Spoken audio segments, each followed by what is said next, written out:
What's going on, everyone? Today I'm coming at you with a 2023 way too early mock draft. And before we get into the actual prospects and the actual draft order, I will say that the draft order that I came up with was looking at a bunch of articles, looking at a bunch of different YouTube videos, trying to gauge what was the fairest draft order for this upcoming year. Obviously, as we know more about the teams in the NFL as the year goes on and we know more about the prospects in college football, these will definitely change. I'm definitely going to be doing a couple more of these before, we really get down to the nitty gritty of team mock drafts and all that kind of stuff. So let me know what you guys think of this draft order. Let me know if you think some teams are too high. Let me know if you think some teams are too low.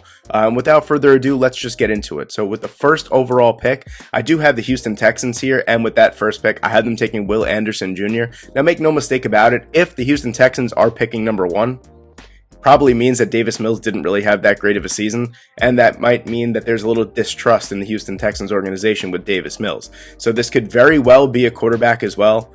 I just think that Will Anderson is probably one of the greatest college football players I've ever seen. I think he dominates on every single snap. The fact that he wasn't up for more awards in the college football season was criminal to me. I think he's really going to show out this year, and he's going to show us why he is the best prospect in this upcoming draft. And honestly, based off of last season, if he was eligible to be drafted in the 2022 draft, there was an argument for him to be the top picked player in this last draft as well. So, he's that good. So moving on to number 2 overall, I have the Jacksonville Jaguars here. Another year with a top 3 pick, but I feel like they're going to start turning it around maybe sometime soon. You get a little bit more stability in the coaching department. The front office, Trent Baalke and Shad Khan are just absolutely crazy, but hopefully you can get some more stability in there. I have them taking Jalen Carter, defensive tackle from Georgia. He is far and away the best interior defensive prospect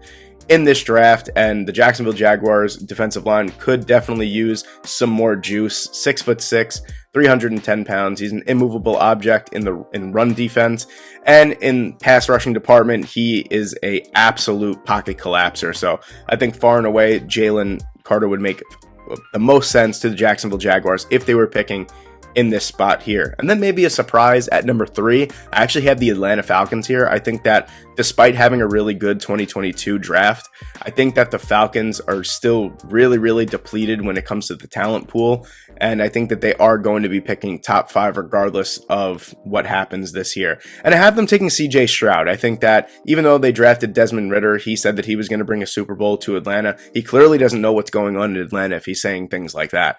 But I think you don't pass up the opportunity to draft a blue chip quarterback prospect. And with these 2 picks that go before the Atlanta Falcons, I think it just makes too much sense. CJ Stroud, big frame, huge quarterback, mobile. He's got a great arm. For me, he is the top quarterback prospect going into this year. And I think that it's either him or Bryce Young, honestly, as the first quarterback off the board. And then speaking of Bryce Young, with the number 4 overall pick, I have the Detroit Lions here, and I have them moving on from Jared Goff and taking Bryce Young. So like I said, you could basically flip-flop these 2 prospects. I feel like regardless of what happens this year, number 1 and 2 is either going to be Bryce Young, CJ Stroud, Bryce Young.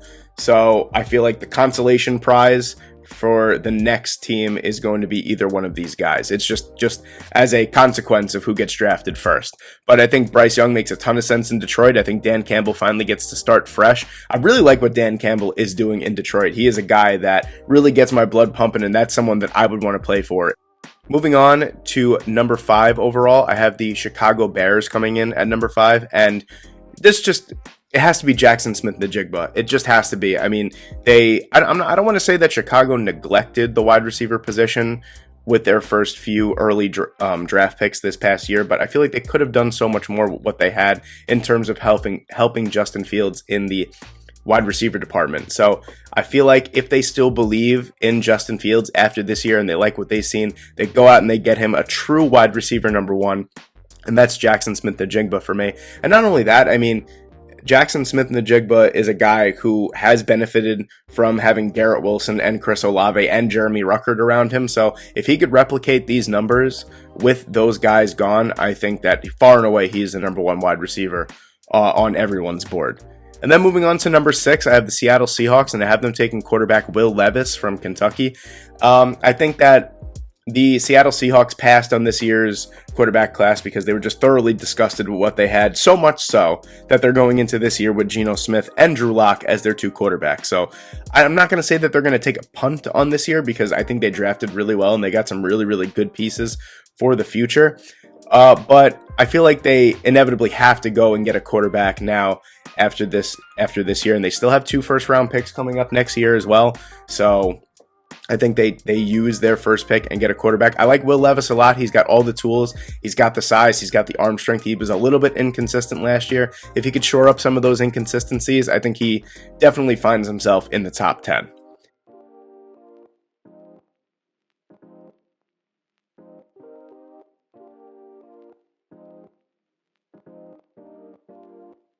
And then you move on to number 8. I have the New York Giants, and I have them taking Phil Jurgovec from Boston College, quarterback. And the reason why is because he reminds me a lot of Josh Allen, and I feel like Brian Daboll is the type of guy that takes a quarterback that has size, that has arm strength, that has mobility to get first downs and really use his legs as a weapon, but has inaccuracy issues. I feel like Brian Daboll really likes to correct quarterbacks like that. So we'll see what happens this year with Daniel Jones. They did decline his 5th-year option. If Brian Daboll cannot fix Daniel Jones and they don't have a fruitful season, I think they are definitely in the market for a quarterback. And Phil Jurgovec is probably the smartest quarterback in terms of football IQ out of all of these guys.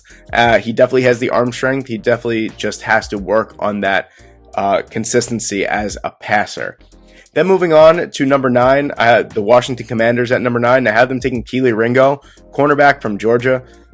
This is super simple. I think that if Kelee Ringo was even here, he probably should go higher. Washington could use some help in their secondary as well, and you don't pass up on cornerback prospects like Kelee Ringo. That's clearly a blue chip prospect still sitting there at number 9. You go out, you take the best player that's available, and he really, really helps that defense. And then at number 10, the New York Jets, I have Brian Bresee as their pick, interior defensive lineman or defensive tackle from Clemson. And the reason why is because Robert Saleh loves his defensive lineman. But, Quinnen Williams is there. They lost Foley Fatukasi as well. They did sign guys like Solomon Thomas, but I want a younger guy that could physically dominate on the inside. As a Jet fan, I think Brian Bresee would make a ton of sense for the Jets. It all depends on what happens this year and what the Jets actually do. But I know that run defending has been a serious problem for the Jets for some time now. And you just need to fill that front 7 with absolute run stuffers. And that's what Brian Bresee is. And he offers a lot in the pass rushing department as well. And then at number 11, I have the Pittsburgh Steelers, and I have them taking Noah Sewell, linebacker from Oregon. Yes, Penei Sewell's younger brother, 6'4", 251 pounds as a linebacker is crazy considering how he could move. And the Pittsburgh Steelers just declined Devin Bush's 5th-year option, so they're going to be in the market for some linebacker help, and I think that he should be the first linebacker off the board. Then moving on to number 12, I have the Minnesota Vikings here, and I have them taking Kayshon Boutte, wide receiver from LSU. I think that it's pretty apparent. Adam Thielen is turning 33 in this year, and they have Justin Jefferson, who is one of, if not the best young wide receivers in football. I think you pair him with another standout from LSU, and you have a tremendous partnership for at least the next 7 to 8 years.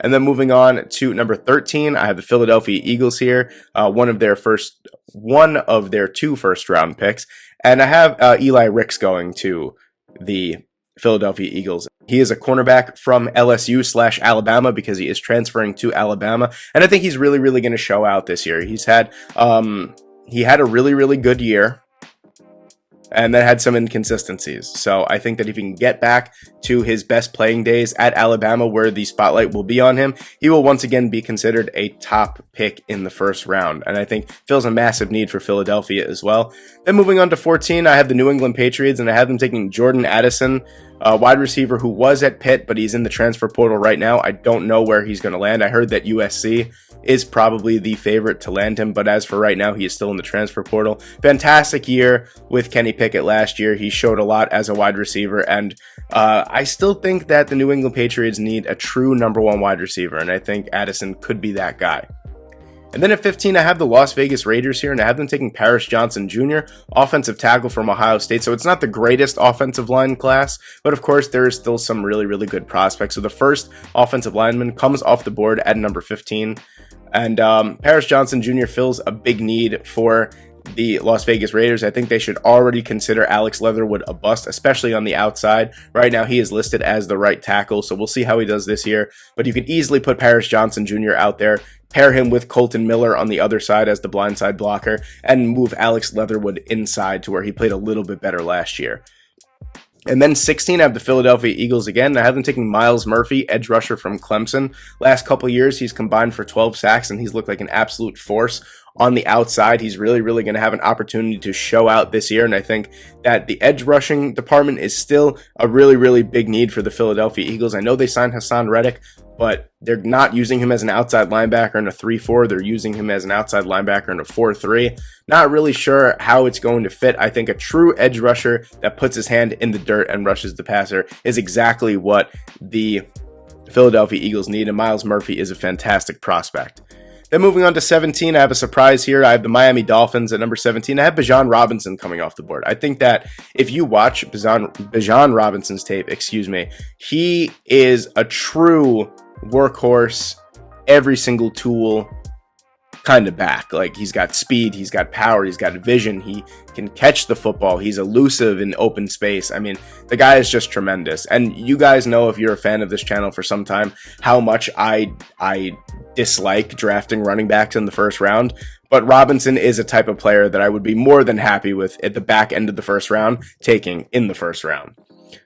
At number 18, I have the Tennessee Titans here, and I have them taking Mike Mayer, tight end from Notre Dame. If you guys watched any of the Notre Dame nationally televised games last year, you know Mike Mayer is an absolute animal, and I think that would fill a massive need for the Tennessee Titans. I know they signed Austin Hooper, but that is a short-term replacement, and they also drafted the tight end from Maryland this year as well in the later rounds, but when you got an opportunity to get someone like Mike Mayer, you go out and you get him. And then moving on, at number 19, I have the Arizona Cardinals. I have them taking Nolan Smith, edge rusher from Georgia. Same principles apply to me thinking that they were going to take George Karlaftis, but they wound up trading the pick for Marquise Hollywood Brown. I'm completely okay with that. Wide receiver was another need of theirs as well. But you need to try and replace the hole that Chandler Jones is going to leave as a pass rusher. So I think Nolan Smith is a type of guy that hasn't really gotten too much publicity yet, but he's definitely going to show out this year for that Georgia Bulldogs defense, and he's going to be considered a top edge rusher in this upcoming draft. And then at number 20, I have the Indianapolis Colts, and I have them taking Trenton Simpson, linebacker from Clemson. This is really the only pick that I was kind of struggling with, because I don't really see many holes in the Indianapolis Colts roster. I think their roster is very, very well put together from top to bottom, but why not pair the best linebacker in football in Darius Leonard with Trenton Simpson, who was a 5-star recruit, and really, really make that front seven even more menacing than it already is. It's more of a luxury pick, but I think it would make a lot of sense. And then at number 21, I have the Dallas Cowboys, and I have Isaiah Foskey, edge rusher from Notre Dame. Make no mistake about it, DeMarcus Lawrence is not the same player that he was in 2016 and 17. They have Dorian Armstrong. They just drafted Sam Williams. And then if you add another talented edge rusher like Isaiah Foskey that Jerry Jones has been looking for some time now, you have a triple-headed monster at the defensive end position. I think that's exactly what Jerry Jones would be looking for at that spot. And then at number 22, I feel like this is already a consensus. By a lot of drafts, I've seen this before, and I can't help but agree, but I have the Baltimore Ravens here at 22, and I have them taking Dante Demas Jr., wide receiver from Maryland. 6'4", blazing speed. He averaged the most yards per catch by any wide receiver in the country 2 years ago. He is an absolute playmaker. He came out initially last year to be draft eligible, but he had an injury, so he decided to go back to school, and now I actually had him as a 4th-round pick last year. Now he goes back. He has an opportunity to showcase himself as one of the best wide receivers in college football, and I think that he definitely does, and I could see him being a perfect fit for the Baltimore Ravens. A huge wide receiver. That's what they need. You need to get Lamar Jackson, a true number 1 wide receiver that could dominate on every level. And then number 23, I have the Houston Texans. Again, the pick from the Cleveland Browns. And I have them taking Anton Harrison, offensive tackle from Oklahoma. I think that having Laramie Tunsil and Kenyon Green is great. The offensive line still needs a lot of help. And I think that bookending Tunsil and Harrison would be a fantastic combination. You have to protect whatever quarterback is playing under center for you. Absolutely. And then moving on to number 24 here, I have the Cincinnati Bengals, and I have them taking Joey Porter Jr., cornerback from Penn State. They did use I don't remember if it was their second or third round pick, but they got Cam Taylor-Britt. That's a really, really nice addition to the secondary. They have Chidubu Awuzie, they have Mike Hilton. They got to get rid of Eli Apple. I think adding another talented cornerback like Joey Porter Jr. would, yes, that is Joey Porter's son, by the way, if you couldn't tell. He had a spectacular year last year at Penn State, and I look for him to build on that and become a first-round talent. And then moving on to number 25, I have the Los Angeles Chargers. I have them taking Marvin Mims Jr. Not Marvin Mims Jr., I'm sorry. Marvin Mims, wide receiver from Oklahoma. I think that I kind of struggled here. I really liked Quentin Johnston from TCU in this spot here, just because he's 6'4" and he creates a tremendous amount of separation and he's lightning fast for his size. But I feel like you have Mike Williams already and you have him locked down for the next 3 years. Why take another big body receiver that could win down the field? I feel like, Keenan Allen is getting up there in age, and Marvin Mims is a Keenan Allen type player. He's shifty. He doesn't do a lot of his work in the second level. He does a lot of his work short, and then he just makes the most out of it. So I think Marvin Mims would be a really good eventual replacement for Keenan Allen. And then moving on to number 26, the Seattle Seahawks again. And why not double down here? No pun intended. I have the Seattle Seahawks taking Josh Downs, wide receiver from North Carolina. Had a fantastic rapport with Sam Howell, and not only that, he is a type of player that reminds me of Tyler Lockett, and I have to think that this is going to be Tyler Lockett's last year in Seattle, whether he's traded, whether he is eventually released. But I feel like you replace a guy like Tyler Lockett with someone like Josh Downs, and then you have DK Metcalf. It's pretty much a seamless transition. I think it will work out really, really well. And then at 27, I have the Miami Dolphins, again, their second pick of 2 first-round picks. And I have them taking B.J. Ojulari, edge rusher from LSU. And the reason why, you might say, well, Peter, they have Jalen Phillips, they have Emmanuel Ogbah. But that weak side linebacker position leaves a lot to be desired with Andrew Van Ginkel. I think if they can get someone like B.J. Ojulari at the back end of the first round, tremendous talent. He is listed as an edge rusher, but he can play outside linebacker as well. I think it would be a tremendous addition, and you can never have too much pass rush. I mean, that is abundantly apparent. You can never have too much pass rush. And then moving on to number 28, the Detroit Lions. Again, I have them taking Cam Smith, cornerback from South Carolina. I really like Cam Smith as a late riser, or not a late riser, I should say, someone that rises throughout the season. He was tasked with replacing J.C. Horn at South Carolina this past year, and he put in a sparkling year. His tape is fantastic as well. He's a big physical cornerback. He had 3 interceptions to pair with 11 pass breakups in 11 games. I think that is a true cornerback that Dan Campbell can draft in the back end of the first round, and he could become their true number 1 cornerback, especially with the injury concerns that Jeff Okudah has and the fact that he hasn't really looked necessarily great when he is on the field. I think you need that standout number 1 cornerback, and I think that's exactly what Cam Smith will turn out to be when it's all said and done. And then moving on to 29, I have the Green Bay Packers here, and I have them taking safety Antonio Johnson from Texas A&M. And you might say, well, they have, Adrian Amos, Vernon Scott, Darnell Savage, but the only one, I believe, the only safety that is under contract through next year is Vernon Scott.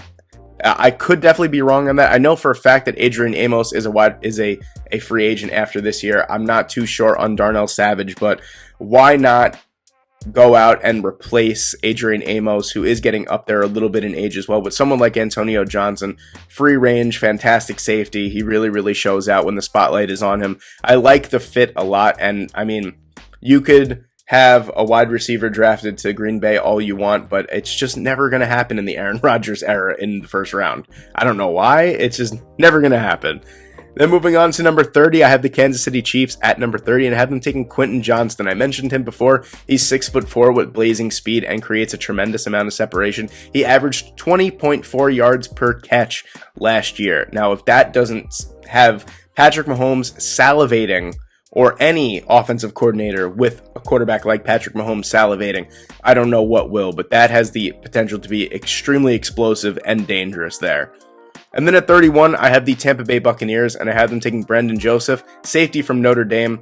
Pretty simple. I mean, I feel like safety is the weakest area on this loaded Tampa Bay Buccaneers roster.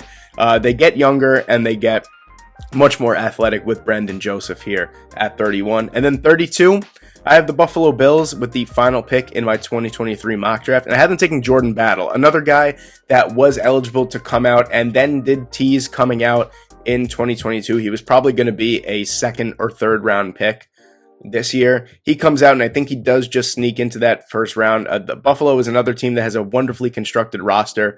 From top to bottom, it is fantastic, and there's little to no holes on their entire roster. The only thing is that Jordan Poyer and Micah Hyde are both getting up there in age, so while they are still playing at a high level, add another young, talented safety in there that can take some of the pressure off of those two guys. I think Battle would make a ton of sense in Buffalo if these two guys still continue to play at a very, very high level. So there you have it. There is my super kind of quick, I want to say, way too early 2023 mock draft. Let me know what you guys think in the comments. But thank you guys so much for watching today. I hope you guys enjoyed. Please like the video, please leave a comment, and please share the video and subscribe to the channel if you can. Thank you guys so much. Have a great day, and I will see you in the next one.